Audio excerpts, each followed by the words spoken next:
Welcome back to another episode of The Landing Zone, aka the LZ Sports Show. I am one of your hosts, Mr. Mark Adam.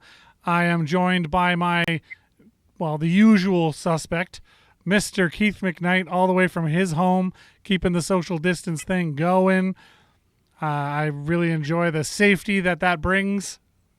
So let's all, because obviously the pandemic is a real deal. Just ask the Vancouver Canucks. Absolutely ravaged right now. I don't even know how they're dealing. Like, that's insane. 25 people in their organization with the virus, 21 players, 3 of whom were on the taxi squad, but still. So 21 Canucks players positive for COVID-19. And they confirmed it's the new variant as well. So, yeah. It's a variant, so it's like a new pandemic. Oh yeah, and all these people out there. I shouldn't need to wear a mask. It's the government controlling us. Well, how about you put it on and we can argue about it when this whole thing's over at the pub? Yeah, at the pub, the public house. That's right, where we need to be. Makes me so mad. Makes me want to cuss and swear, which leads me to a new show we're going to be doing soon, which is a show where we talk sports and argue sports, but we do it in a way that allows for a little bit of cursing and swearing, a little bit of adult content in the sports realm, if you will. And I'm really excited about it. We'll give more details later. But before that, I think it's about time we heard a word from our sponsor. After that, we're going to get into the game from last night with the Habs and the Jets. So we'll be right back after this. Make your house a better place to come home to with Aquatech Pool, Spa, and Bath. We've been delivering complete customer satisfaction for over 40 years. Whether it's a fully completed backyard escape, a completely renovated bathroom, or a premium upgrade on outdoor furniture, Aquatech is the only name you need to know. That's because if it's an Aquatech job, it's an Aquatech team working on it. No outsourcing, no subcontractors. We do it all. Visit our one-of-a-kind showroom today at 1065 Dugald Road. Aquatech Pool, Spa, and Bath. We create better places to come home to. Welcome back. Thank you to our sponsor, Aquatech Pool, Spa, and Bath. We really appreciate them a lot. They help keep the lights on here with the WPG. So you can also help us out in a different way. Follow us on all the social medias, Facebook, Twitter, Instagram, and YouTube. Do like and subscribe so you know when all the new episodes are launched. The WPG Magazine's the YouTube channel is not just WPG Sports. It's got all kinds of stuff. There's free dance classes if you're into that sort of thing from time to time for charity. And we do there's a wine show on there called the WPG Wine Down, and other content that we're going to be putting out, home concerts, live from certain venue concerts when that's sort of a thing. So there'll be all kinds of stuff. You want to like and subscribe. I promise it'll be worth it. Now, to the matter at hand. The Jets last night were in action against the Montreal Canadiens in Montreal. What did you think of the performance overall of the Jets, sir? I think it was just absolutely fantastic to go into another team's arena and really come out the way that they started in the first period. We had just talked about that before we went to air. So I think that, the way you start, when they came out of the gates that quickly and that aggressive, it really just got Montreal on their toes and on their heels. And they were just really didn't know how to contain this really hot Jets team, there's just under about 20 games left. So everybody's in that playoff push. Yeah, there's a lot of pressure on a lot of teams right now. And actually, speaking of number of games, let's have a look. Where are the Jets at? The Jets have played 40. So there's only 16 games left for the Jets. That's it's going to go by very quickly. I know, not to knock on anything outside of the weather, but it's already April. It's whoa, May's going to be here just like that. Yeah. It's crazy. 16 games left, and then once they do that, then they'll need to win 16 more games to take the cup home. So that's right. It's a long road to the cup from here, even though it's we're talking about how short the season seems. There's still a long way to go.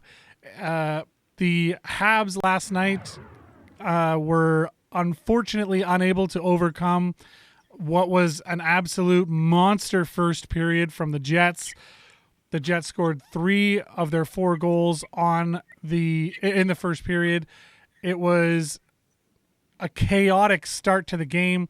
Josh Morrissey scoring really, really quickly, about 18 seconds in, and about a minute and 22 seconds later, Philip Deneau, he scores 1 to even it up. And after that, it seemed to be all Jets. Even the second goal that the Habs scored was one of those weird, awkward, bounce off the glass, pops out front. Goalie thought it was going around the net.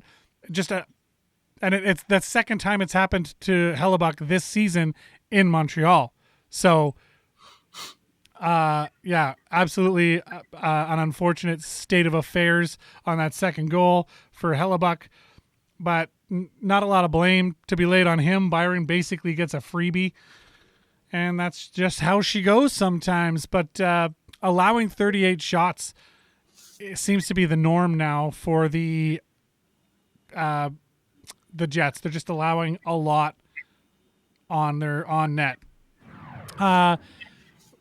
Looking at the score sheet here, Kopp gets on the sheet again. Lewis, Ehlers, Morrissey, Connor with 2 assists is the only Jets player of the 11 point getters last night that managed a 2-point game.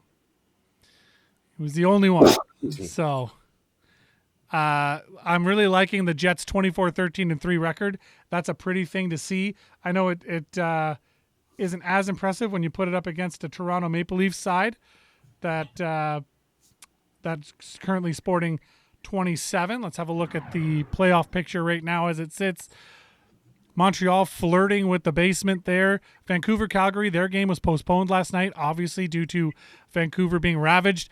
What do you think the odds are of Vancouver actually not playing this season, sir? I'm going to go with a very high percentage that they won't be coming back this season just to play it safe. So with the protocols, and it'll be, I don't know. I would be very surprised if they even decided to even try playing again. I wouldn't be totally shocked, I don't think. I just think it's altogether a full possibility that they just pull the plug on the Canucks and flush them for the year. I think maybe that might be the best thing for them, but because even after they come back, the number of games they're going to have to make up before the playoffs are allowed to start it's going to be too much. And there has to be there is a point of no return as far as number of games missed. I don't know what that number is. The NHL would have assigned that at the beginning of the year. If a team misses X amount of games, they're out, right? And I don't know what that number is, like I said, but I can't see the Vancouver Canucks being too far from it at this point. Because they're currently 21 positive tests. They're still probably a week away from playing best case scenario. Yes. I don't know what's going to be going on over there, but so it's a rough go. However, somebody who's not having a rough go is Toronto, 8-1-1 in their last 10. Yeah. They're winners of 5 straight right now. They are a hot team. They are not just first in our division, but second overall in the NHL. If you look at points earned with 57, technically tied with Carolina for first. But the points percentage right now is enough to put them into third behind Colorado, who has 56 points, but only 39 games played. So it's a tough top 10, which the Winnipeg Jets, by the way, have slid out of. The Winnipeg Jets are sitting in 11th by points. 6, 7, 8, 9, 10, 11, and they're 12th if you look at them through the points percentage lens, which I think is a little more accurate given number of games played, right? But we've got some work to do. Yes, we do. So, who was a player that you thought really stood out in last night's game? I'm going to have to go with Logan Stanley. He's just all over the place. I like it, and he was really impressing the coaching staff, the scouting department, and showing them, again, why he was really drafted and developed, like you like to say about, the Jets in the system. And I'd be really sad to see him be exposed in the expansion draft to Seattle, but that would do huge dividends for himself in his career. But it's not like he's not having success here in Winnipeg. And why don't you go ahead and elaborate on this photo here? We'll call this paused faces. Oh yeah, paused faces. This guy right now, this is his I have screwed up face. That moment you realize like, oh, things have gone terribly wrong. He took out DeMello in the corner on what Stanley thought was an unclean hit, and which I agreed was an unclean hit. Obviously no penalty was going to be forthcoming had Stanley not stepped in. So he steps in and grabs him. They both drop the gloves. They both get 2 for roughing because no actual punches get thrown. But you can see the look of surprise and terror on Corey Perry's face, and deservedly so. I don't think that was a maneuver that needed to happen. That hit on DeMello, I think it was lazy and it was dirty, and I think there's a bit of confusion on Perry's face because he legit doesn't realize that he's done something wrong, which is kind of the problem with Corey Perry half the time. He's a very skilled player, but when he does something dirty, he's just like, "What? I'm Corey Perry. What's the problem?" And I just hate that. So that I just had to throw that photo up there of Logan Stanley. Absolutely, like he didn't even throw a punch, and Corey Perry nearly wet his hockey pants. It was he's gonna need some new underwear at the period break. But I really liked what you were saying about Logan Stanley. I just that's why I wanted to throw that photo up there. I wanted to make sure that sort of punctuated your point of how he played a very good game, and he's just been a great player recently, just overall. Yes. I think. Sorry, go ahead. Do you think that he wears number 64 because he has a childhood attachment to the Nintendo 64? Who knows?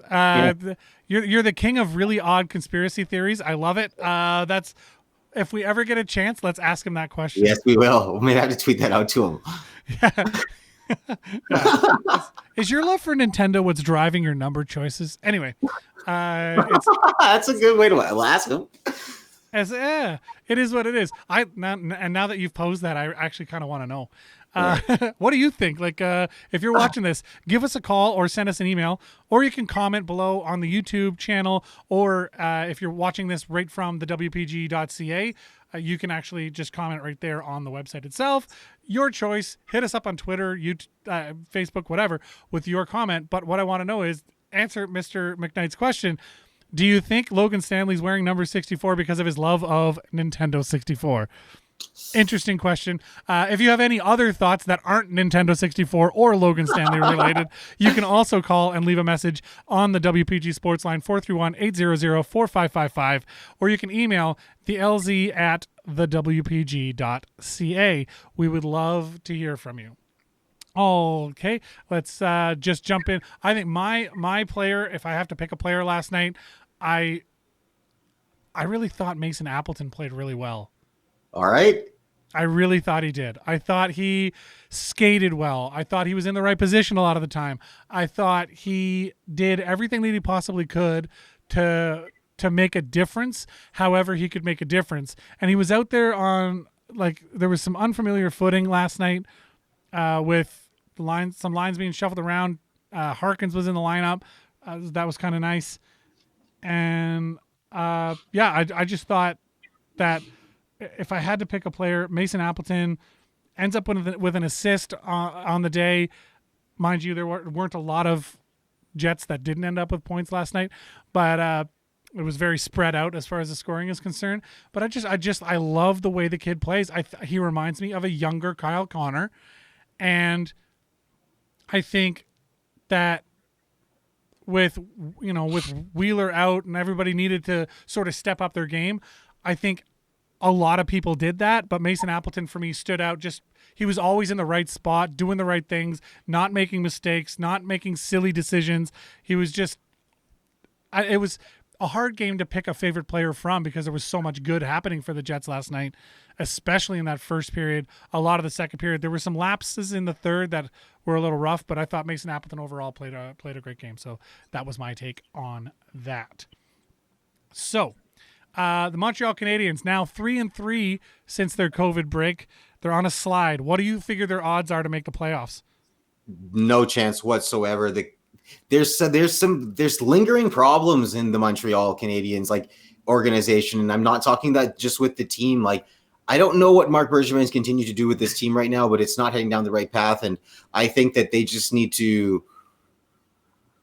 You know, when you said point of no return earlier, maybe they just need to accept the fact that, like, you know, the white flag is going to be waving for them pretty quickly. Like you said, if they're flirting with the basement, what if they really get out of there? Like, I'll be surprised about that. I mean, if you really look at it, they are 8 points up on the next closest team, which is Vancouver and Calgary, both sitting on 35 points.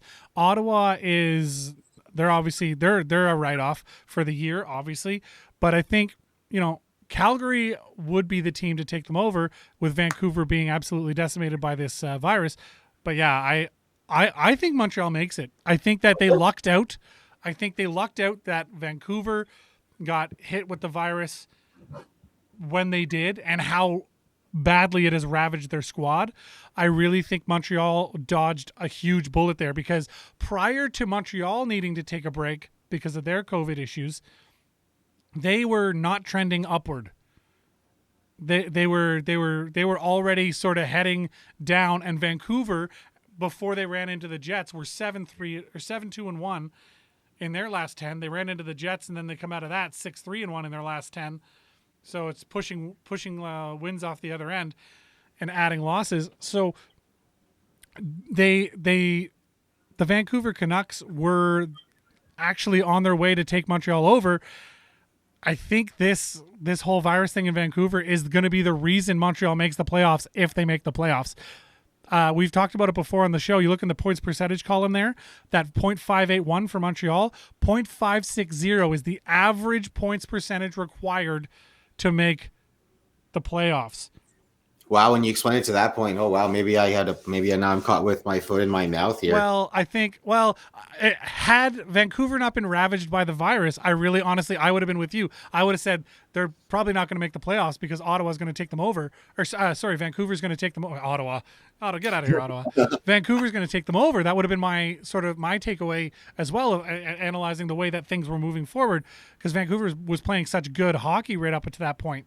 And it's just an unfortunate thing for Vancouver, and such a lucky thing for Montreal that this has happened, because now Montreal may just get to keep their playoff spot. And you gotta remember too that when you do look at those stats over there, that Montreal has 3 games in hand on Winnipeg, and before last night's game they were only 6 points behind. Now they're 8 points behind. So tomorrow night's game is going to be desperation time for the Montreal Canadiens. They're really getting into it. 37 games. They got 19 games left. So they really need these wins. And we've talked, because of the shortened season, every win is so much more important than previous years where you have an 82-game season. So there's just a lot of factors going into, are they going to make the playoffs or not? But I think, especially if Vancouver ends up not playing again, like if the NHL just pulls the plug on them, then Montreal has dodged a huge bullet, and they're gonna literally just trip their way into the playoffs, you know. So they've been playing their first couple of games back. They went 3-1 in their first 4 games. Then they lost to Toronto, and on back-to-back nights they lost to Toronto and Winnipeg, and it's going to be a tough road to recovery there. As you said, there's some bleeding happening internally, and they gotta find out how to make that stop, because they are. I mean, I just keep mixing metaphors here, but they're a sinking ship at this point, and the only thing keeping them from hitting the bottom of the ocean is they may run aground on an island. They'll just be disappearing like that. Yeah, they'll be done. So I don't know. I don't like the way Montreal's playing lately, but I do think they have a weird chance of making the playoffs based solely on Vancouver not being there. So, like I said, it's the Mighty Ducks. It's my Mighty Ducks analogy. The Panthers got the measles, and the District 5 Ducks made the playoffs. So Yeah, and there you go. So have a look on the screen there, folks. The phone number is there, the WPG Sports Line, 431-800-4555. What do you think? Is Montreal in or out? What are their odds of making the playoffs based on the way things look right now? I want to hear what you think, and I'm very excited about that. In action last night, we saw the Montreal Canadiens go down to the Winnipeg Jets, as obviously. And the other game that actually got played in our division was the Edmonton-Ottawa game, which Edmonton, I say obviously beat, but you know what I mean. Yeah, I totally get it. Yeah, that's a game that Edmonton absolutely should win. There's no excuse if they lose that, to be honest. But that's they don't need one because they didn't lose. So 3-1 the score there, and then obviously the Vancouver-Calgary game postponed. So right now, it looks like Winnipeg it would, as you said on a previous episode, it would take a miracle for the Jets not to make the playoffs at this point. At this point, yeah. So we'll see how that all goes down very shortly.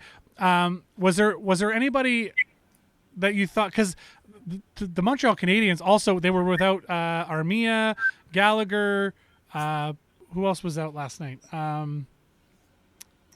There were 4 key players that weren't playing for the. Was Toffoli back? I thought Toffoli played. I thought he played because he skated about a week or two ago. Yeah, he was there.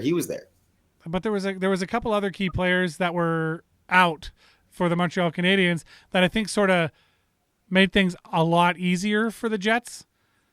Although the Jets did manage to make it harder for themselves later. That really bad luck, weird bouncing goal, that was nobody's fault really. But the Jets just can't seem to get a lead and then just keep it. They always want to give their fans a heart attack. You have to have a really strong heart to be a Winnipeg Jets fan, and I didn't realize that before I moved here, but that's the case. So. Oh yeah. All right. Was there any points you wanted to throw out there? Was there anything that stood out to you in the game that was sort of a big major talking point? Well, we did discuss, that it wasn't so much of a great third period. If the Jets could just really channel that type of first period energy into the second and, close them out as aggressive as they opened the game. Yes, they came out with a victory yesterday and they did start the game off strong, but I would have liked to have seen them finish it a little bit stronger and maybe close Montreal out a little bit sooner in the third period. But other than that, no, the team played a great game. What about you? Well, I thought that Wheeler's absence was a big deal. I really thought that the team, they rallied. They really did rally, and it's an unfortunate time for a guy like Jansen Harkins to make an appearance. He had 2 shots on goal and 1 hit. He only had 8 minutes and 50 seconds worth of ice time, which, as a fourth liner coming off, not too bad. Not too bad. He had the absolute least amount of ice time, but I thought when he was out there, he didn't look lost. He didn't look out of place. Obviously, Paul Maurice has taken it easy with him. He hasn't played a lot of hockey recently, in real game type situations. So yeah. I really thought that the way that Maurice shuffled everything around made a lot of sense, and it was. I really thought everybody sort of, they recognized they had to do this, one for the Gipper kind of thing. Like they really wanted to make sure that they didn't let Wheeler down. Wheeler couldn't make the trip, and he's going to be upset about that, but can't be upset with the statistics as they were. They came out with the win, 4-2, 1 empty netter. They really, in my opinion, outplayed the Habs most of the game. Again, that third period, a little bit suspect at points. But I thought Neil Pionk played very well. I thought, how many of the defensemen actually got points on the night? 4. Josh Morrissey got a goal, Pionk 4-board, and Stanley 4-board. They all got goals, assists on the night. I thought it was just an absolute, when you see this points spread out like that, they really rallied because their captain wasn't there. Everybody was contributing. And there were some plays where other players could have gotten points, but too many passes happened between. So they were involved in the play. They just didn't get credit for points. So I just thought it was a really good effort overall by the Jets. And the way that Paul Maurice put the lines together, I thought was good too. So when Wheeler's back, I talked about this when I had Drew on the show on that one episode that you weren't here for. But I want to ask you about this. This is my projected, like what I would like to see, my ideal lines when Wheeler is back. This is what I want to see happen. Oh, here we go. Take a screenshot of that, fans. Well, yeah, and I did talk about it briefly while Drew was here. Have a look at this. Tell me what you don't like and why, and I'm going to tell you why I think it should be this way. I couldn't disagree with anything there. When you mix up all the talent and you mix up all the experience and, the seasoned veterans and, the younger guys, I don't see anything wrong with that at all. Well, excellent. Well, then there's nothing to argue. No, not at all. But it's obviously just hard for the for a lot of Jets fans to really accept that. So, yeah, I'm really excited to see what they have to say about that. So, please give us a call. Yeah, absolutely. Hit us up on I'll put the number at the bottom there. But honestly, I want to know what you think because I really think that Kopp, Scheifele, Ehlers combination from earlier in the season had such chemistry. It almost doesn't matter who you put Scheifele with, he's going to find chemistry. And Nikolai Ehlers, I find very much the same way. But when you look at the other lines that I've shaken up, so I've separated Ehlers and Connor, which I know is a great combination. No arguments about them being a wonderful combination. And the big argument that I see people having with this is, oh, you got Kyle Connor and Pierre-Luc Dubois on the third line. And then you got people who also say, Andrew Kopp, has he really earned a spot on the first line? But Andrew Kopp is having a career season. He's got more goals. He's got more points than he's ever gotten any season ever, and he's only played 40 games. Right? Normally he would play. There's 82 game seasons. He's played 40 games, and he's got more points than he's ever had in his career. He's having a career season, so why not give him the chance? Right? But then you look at like Paul Stastny, Lowry, Wheeler, that line. I really think putting Lowry there instead of Pierre-Luc Dubois, I think that adds a little more grit, as I've explained before. And that third line, Kyle Connor, Pierre-Luc Dubois, Mason Appleton. I think, again, when I said Mason Appleton reminds me of a young Kyle Connor, as if Kyle Connor's this old vet or something like that. But I really love the idea of that line. The amount of production you get right now from the third line is amazing, but imagine that as and that's the other thing. First, second, third line is a thing that people have to get out of their brain when they look at what I'm doing here, because any one of these lines can play against any one of anyone else's lines. So what's the downside? Highly competitive lineups right there. I mean, the only downside is that Kyle Connor and Pierre-Luc Dubois are like, oh, we're on the third line. But honestly, if you take the third line and flip it over into the second slot, does that make a difference? Absolutely not. They're going to get the same amount of ice time. You're not rolling them 1, 2, 3, 4 like you do traditionally. You can literally put any of those three lines out against anyone, and that fourth line is so dependable and so like hard working that I really think that's the way to go. Gotta mix it up, and now's the time to do it quickly before the playoffs roll around. Yeah, they got a lot of chemistry going on. Yeah, I agree. But that's my opinion, and I want to hear your opinion. Give us a call, send us an email, comment below on YouTube or on the website. Hit us up on Twitter, Instagram, Facebook, whatever. Just let us know what you think, because I really do want to know. It's a thing. So if you have nothing else, and I can't think of anything else that's really talk worthy, we could be beating a dead horse and go back over some other stuff, but I really think where the Jets are really in a good spot. I think everybody really played well last night. I want to see that happen again tomorrow night. The way that they played tonight has to repeat. And what do you think? Do the Jets need to adjust anything before they go in tomorrow, or was what they did last night enough to beat the Habs twice? It was enough to beat the Habs twice for sure. I don't think they have anything to worry about against this Montreal team.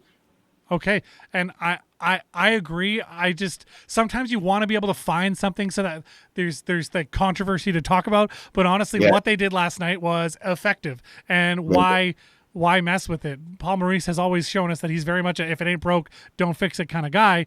So until something needs to change, it's likely that that'll go forward that way. So. Good luck to Jansen Harkins out there getting some ice time for the first time in a while. But I really think the Jets have probably got this locked down.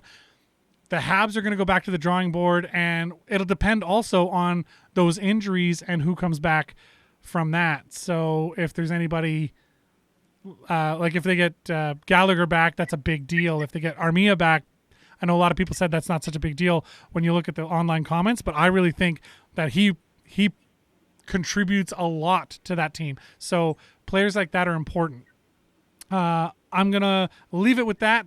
Thank you very much for watching this episode of the LZ Sports Show.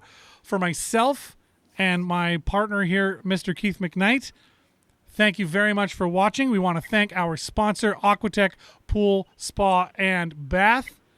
Thank you so much to them. And we'll see you next time in the LZ.